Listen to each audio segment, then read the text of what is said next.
Pasukan Hizbullah makin menunjukkan powernya lewat persenjataan tempur yang kian memadai. Terbaru, Hizbullah memamerkan sistem rudal bawah tanah terbaru mereka. Rilisan rudal bawah tanah terbaru ini menyusul ancaman perang penuh antara Israel dan juga Lebanon. Rekaman yang memperlihatkan sistem rudal bawah tanah Hizbullah ini diunggah pada Jumat 5 Juli 2024. Sistem rudal canggih ini bak hantu yang tak terlihat dan tiba-tiba muncul dari permukaan tanah. Rudal ini bisa menyamar tanpa dicurigai musuh, yang mana sistem rudal bawah tanah ini sudah dipersiapkan sejak 2006. Adanya sistem rudal canggih ini juga memperkuat aktivitas militer di terowongan bawah tanah dari Hizbullah. Terowongan rahasia Hizbullah ini diklaim jauh lebih luas jika dibandingkan dengan terowongan Hamas di jalur Gaza. Selama ini senjata canggih yang dimiliki Hizbullah juga diduga adalah sokongan dari Iran lewat rute darat dan udara melalui Irak atau Suriah. Terowongan ini diduga digunakan untuk memasok senjata dan amunisi untuk Hizbullah sebagai persiapan jika perang pecah di wilayah tersebut.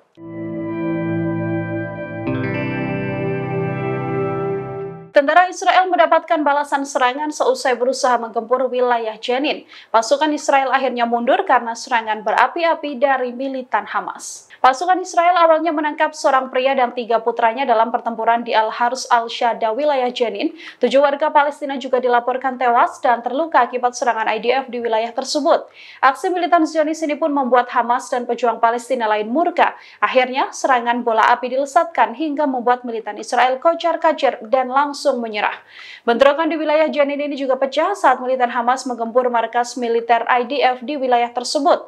Saya bersenjata Jihad Islam Palestina juga melaporkan serangan terhadap posisi Israel di Gaza yang menargetkan area seperti koridor Netzarim, Syujaiyah, dan di dekat persimpangan Rafah. Pejuang Hamas juga melancarkan beberapa serangan terhadap posisi militer Israel di jalur Gaza.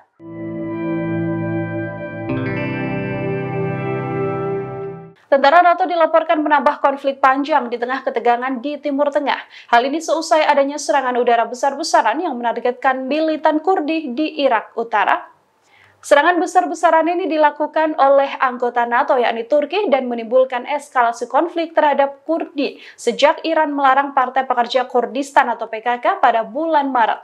Pesawat tempur Turki menyerang 37 target di beberapa lokasi, mengklaim telah menghancurkan gua, bunker, tempat perlindungan, dan fasilitas militan Kurdi. Serangan ini dilancarkan bersama dengan konflik dan ketegangan yang masih terjadi di Timur Tengah. Serangan dilancarkan pada Rabu 3 Juli 2024. Serangan ini adalah serangan pertama sejak Baghdad menetapkan PKK sebagai organisasi terlarang.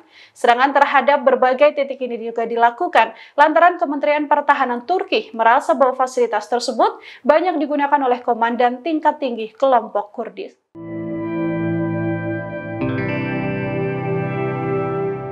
Kemenangan besar-besaran berada di kubu pejuang Irak dan Houthi Yaman seusai menguasai Laut Merah. Kini pelabuhan Israel dinyatakan bangkrut setelah serangan bertubi-tubi terjadi.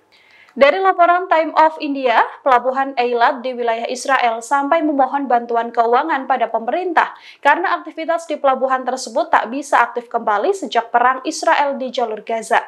Pelabuhan ini telah dilanda serangan Houthi di Laut Merah dan juga serangan rudal hingga pesawat nirawak terhadap Eilat oleh pejuang Irak dan pemberontak Yaman. CEO pelabuhan Eilat Gideon Goldberg juga menuturkan pelabuhan ini ditutup sepenuhnya dan tak ada aktivitas apapun selama 8 bulan. Hal ini lantaran tak ada upaya menghentikan Houthi Yaman di Laut Merah. Goldberg menyebut bahwa mereka tak mendapatkan pendapatan apapun hingga negara juga tak membantu dan turun tangan. Diketahui Houthi membuat mandeknya pelabuhan ini karena mereka menghentikan kapal-kapal yang menuju pelabuhan Israel. Kelompok Houthi juga menargetkan kapal manapun yang menuju Israel hingga akibatnya banyak dari negara pengikutnya beralih ke rute yang lebih panjang yakni melalui Tanjung Harapan.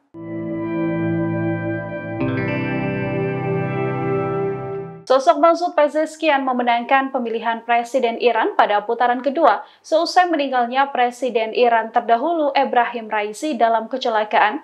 Pezeshkian yang terpilih di era Perang Timur Tengah ini dilaporkan akan mempengaruhi aturan terkait program nuklir. Sejumlah ahli memprediksi bahwa sosok dari Pezeshkian yang moderat membuatnya bisa memfasilitasi dialog antara Iran dan negara-negara Barat. Hal ini juga yang ia tekankan dalam kampanye bahwa akan melakukan perubahan sosial. Di bawah kepemimpinan Pezeshkian diprediksi bahwa akan lebih banyak kesepakatan dengan Amerika Serikat dan negara-negara besar lain yang akan dibuat, termasuk bagaimana membatasi aktivitas nuklir Teheran dengan imbalan keringanan. Pezeshkian dianggap terlalu bersahabat dengan Barat hingga kerap menghadapi kritik dari kelompok garis keras Iran. Hadirnya Pezeshkian juga dinantikan negara adik kuasa dunia karena sosoknya diharapkan bisa menempuh cara damai untuk keluar dari ketegangan soal program nuklir. Di bawah sistem ganda Iran, yakni pemerintahan ulama dan republik, Presiden tidak dapat mengawali perubahan kebijakan besar apapun terkait program nuklir Iran atau dukungan terhadap kelompok milisi di Timur Tengah karena pemimpin tertinggi Ayatollah Ali Khamenei memegang kendali penuh atas masalah-masalah tingkat tinggi negara. Namun Presiden dapat mempengaruhi nada kebijakan Iran dan ia juga bisa terlibat erat dalam memilih pengganti Khamenei. Diketahui Pezeshkian menjabat sebagai presiden pada saat negaranya terlibat dalam ketegangan dengan Israel dan sekutu baratnya yang dipicu oleh perang di jalur Gaza dan kemajuan program nuklir Iran. Hanya 3 bulan yang lalu, Iran dan Israel saling serang untuk pertama kalinya saat konflik Gaza meluas. Israel kini telah mempersiapkan diri untuk kemungkinan front kedua melawan Hizbullah, proksi regional utama Iran di Lebanon.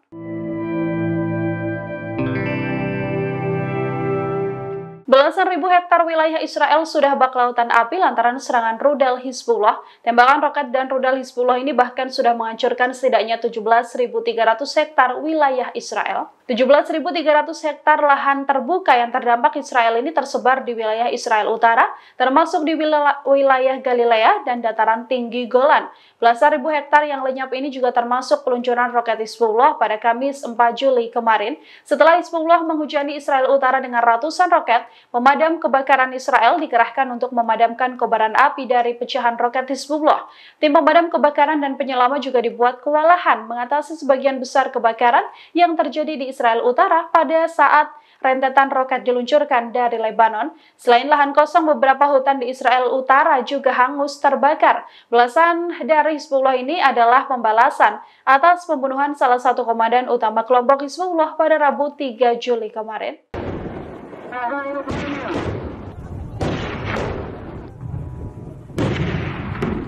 Pasukan Houthi Yaman melakukan serangan jalur darat dan menghabisi pasukan Israel. Dalam video terbarunya, puluhan tentara Houthi Yaman terlibat pertarungan sengit menduduki barak militer Israel di jalur darat.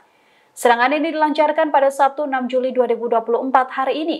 Perang pecah antara Houthi Yaman menghabisi Israel yang juga membuat sejumlah kendaraan konvoi bantuan Amerika Serikat kocar-kacir. Konvoi pasukan Amerika Serikat dengan tank baja ini dihantam rudal dan lenyap dalam serangan tersebut.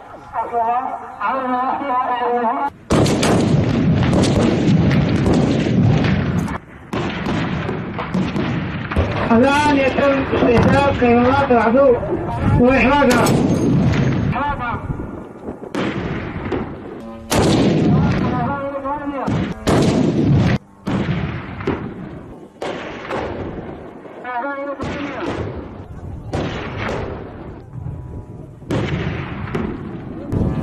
ولكن الآن الجزء في المرحلة الرابعة وهي قيام سريع من سلاح ضد الدروع باستهداف المباني الدور الأعلى والأهداف للعدو الإسرائيلي حامي الموقع والخروج من الأماكن المحددة لهم.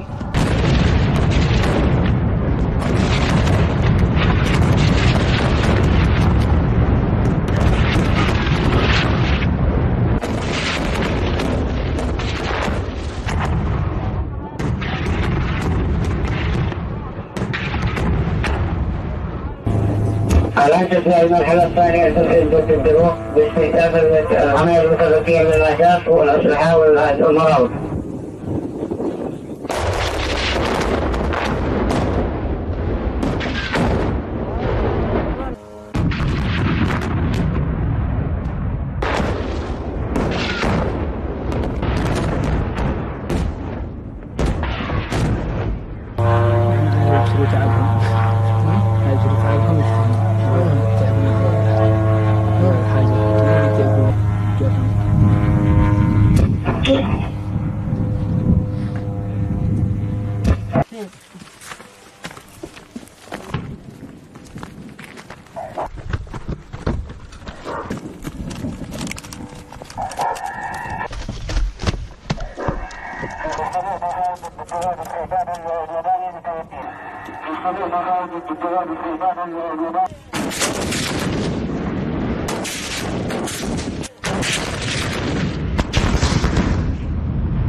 الأخوات تخرج الآن من الأنفاق لاستهداف الأهداف والمحدد لها.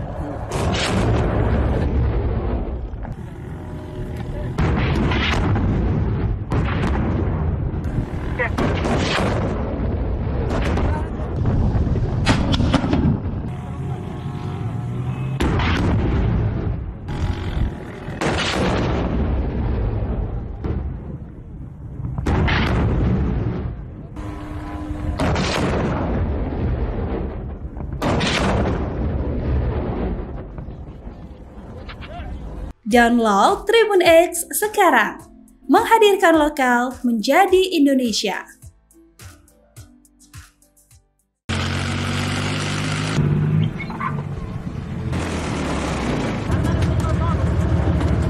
Pasukan Houthi Yaman menambah serangan mereka untuk menghabisi pasukan Israel. Tak hanya menyisir jalur Laut Merah, pasukan Houthi Yaman memerangi Zionis di jalur darat.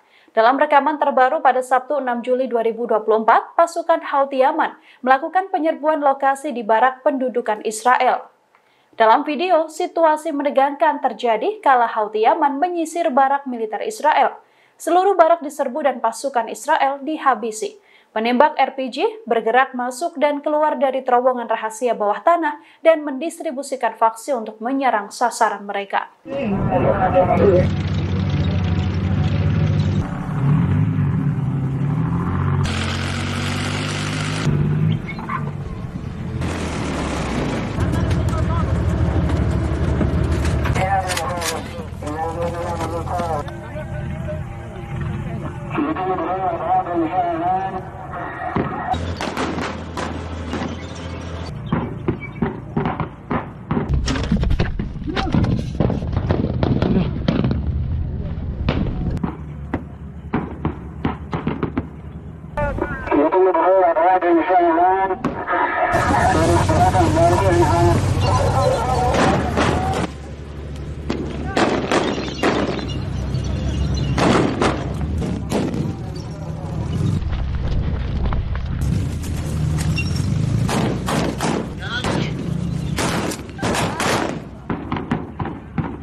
تمكن من هؤلاء قتلى الجيش الصهيوني يقوم بإسقاطه أحد الجيش ويقومون بدعسه وحرقه.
الأمريكي ونشر.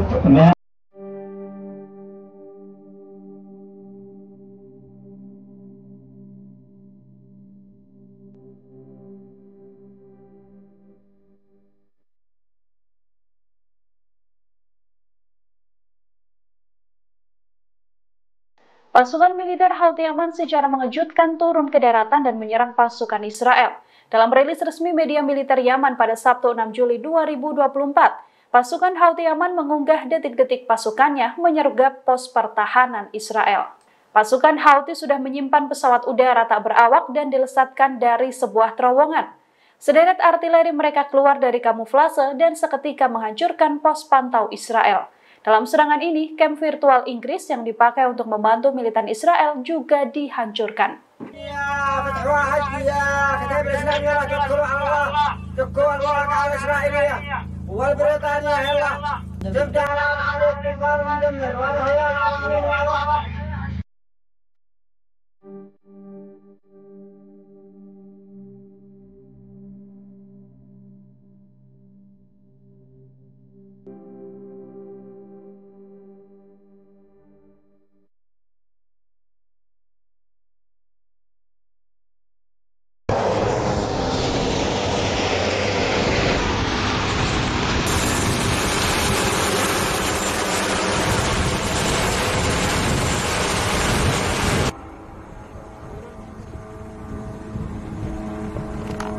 سيتم استهداف المعسكر الإسرائيلي من قبل الطائرات المسيرة. يكون إسلاح الجو المسير المعسكر والماكينة الإسرائيلية.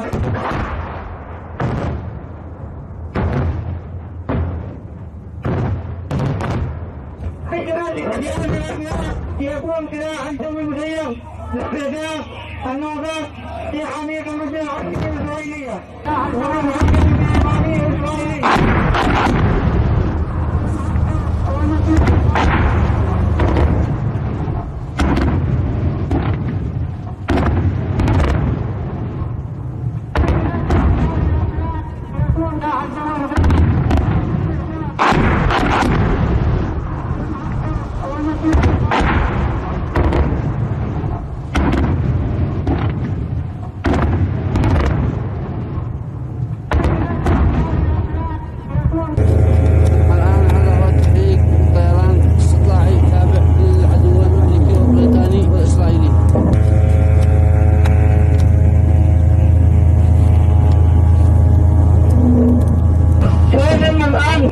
البدء في المرحلة الثانية بسلاح المدفعية الأرضية باستهداف المعسكر البريطاني وتسكين القيادة وسيطرة على المعسكر مع مناظم المدفعية التابعة له.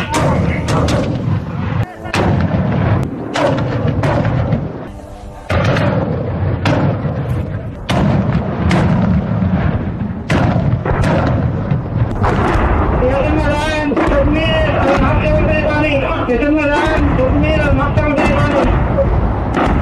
قوة يا رب لك